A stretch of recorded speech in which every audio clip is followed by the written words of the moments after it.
আমি ৩৫ বছর বয়সে মাত্র ৩ লাখ টাকা দিয়ে আমি ব্যবসা শুরু করছি। টিপু সুলতান রোডে বনগ্রামে আমি শুরু করছি ছোট্ট একটা রুম নিয়ে।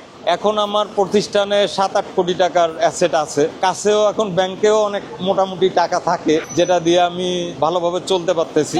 সফল হওয়ার জন্য ধৈর্য, পরিশ্রম, সততা, এই সব কিছুই আপনাকে করতে হবে। আমি যেটা চিন্তা করি, মনে করেন যে ১,০০০ কোটি টাকার একটা ব্যবসা করব, তো সেই ক্ষেত্রে আমি একসাথে পারবো না। কিন্তু আমি যদি ১,০০০ কোটি করতে চাই, আমাকে তো ১,০০০ কোটি করতে চাইলে দেখা গেলো আমি ৫০০ কোটির একটা ব্যবসা করতে পারবো। আপনি যদি আশা না করেন তাইলে তো কিছুই পাবেন না। কারখানাটা হলো, আমরা বেসিক্যালি মোল্ড তৈরি করি, যে মোল্ডটা দিয়ে প্লাস্টিকের বিভিন্ন প্রোডাক্ট হয়। পাশাপাশি আমরা এখানে প্লাস্টিক প্রোডাক্ট তৈরি করি। বাবা ১০০ টাকা দিছিল বাদামের ব্যবসা করার জন্য। বাদাম ভেজা বিক্রি করে না, ওটা মা ভেজা দিত, আমি বিক্রি করতাম। তখন থেকে মোটামুটি আমি ব্যবসা শুরু করছি, অনেক ছোটবেলা থেকে।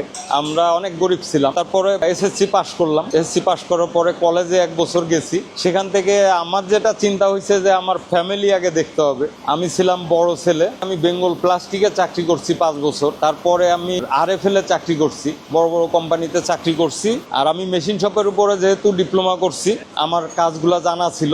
মোল্ড তৈরি করছি আমি প্রথম থেকেই, একই সেকশনে ছিলাম। ছোটবেলার থেকে যেহেতু আমি ব্যবসা করছি, আমি বুঝছি যে টাকা ইনকাম করতে হবে। তো সেখান থেকে ওই ধারণার উপর থেকে আমি ছোট করে এই ব্যবসা শুরু করছি। ছোটবেলায় তখন তো আমার বয়স ৯ বছর। ৯ বছর থেকেই ব্যবসা শুরু করছি। তখনও ভালো ব্যবসা করছি, মানুষকে যেটা বলতাম ওটাই করতাম। মেশিন কিনছি একটা, দেখা গেছে ৬ মাস সময় নিয়ে মেশিন কিনছি, ৫-৬ কিস্তিতে আমি টাকাটা শোধ করছি। এমনি করে করে আমি মোটামুটি, কিন্তু পরিশ্রম করতে হয়েছে অনেক। যে সময় আমরা ব্যবসা শুরু করি সবাই জানে, আমি ফ্লোরে ঘুমাইতাম। যারা লোক ছিল, ওয়ার্কার যারা ছিল, যেখানে কাজ করতাম ওখানেই রাত্রে পরিষ্কার পরিচ্ছন্ন করে ওখানেই ঘুমাইতাম। এরকম মনে করেন আমি ৬ বছরের মতো ওরকম ভাবে থাকছি। হতাশা বলতে কি, হতাশ হলে তো ব্যবসায় সামনে যাওয়া যায় না। কিন্তু আমি নিজের থেকে এই ব্যবসাই করতে হবে, অন্য কিছু করতে পারবো না, বা এটাই উন্নতি করতে হবে। আমি খুব আশাবাদী লোক আর কি।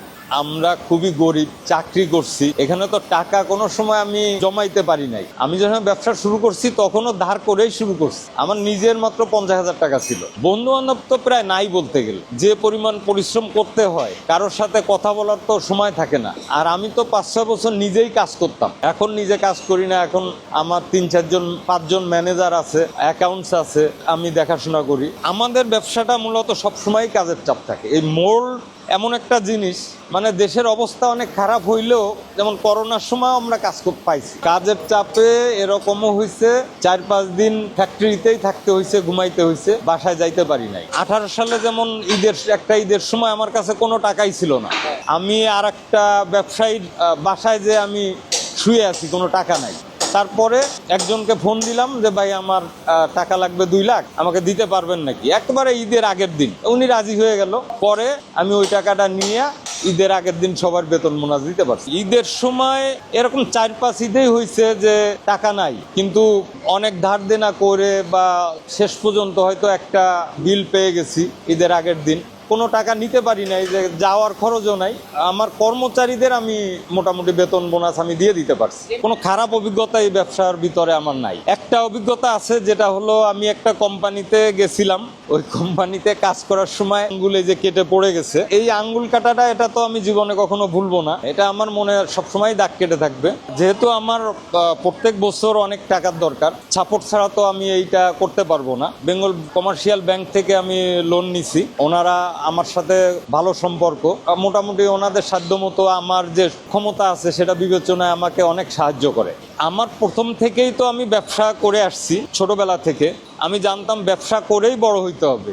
আমি মানুষের সাথে সম্পর্ক ভালো রাখছি, যাদের সাথে আমি চাকরি করতাম ওনারা সাহায্য করছে।